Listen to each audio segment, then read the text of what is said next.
is not here. That's why I give the floor to Mr. Vuljanić. Hvala, gospodine predsjedniče.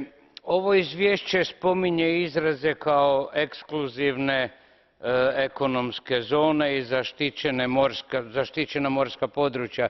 Pa bih htio podsjetiti da je pred par godina, nešto godina prije ulaska Hrvatske u Europsku uniju, Hrvatska proglasila zaštićeno ekološko ribolovno područje na Jadranu i zbog pritisaka nekih zemalja članica pa i Komisije stavila tu zonu u mirovanje, odnosno nije ju primjenjivala za zemlje članice Europske unije. Dakle, Hrvatska je morala birati između nastavka pregovora s Europskom unijom i te zone. Mada je taj pojas proglasila u skladu s Konvencijom Ujedinjenih naroda o pravu mora.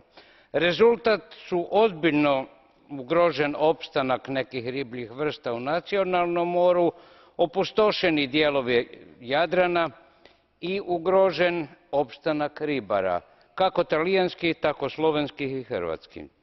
U međunarodnim vodama Jadrana nekontrolirano se izlovljava riba bez nadzora i pravila. Apelirao bih i na Komisiju i na Parlament da se takvi licemjerni potezi ne čine sa sljedećim kandidatima za članstvo u Europskoj uniji.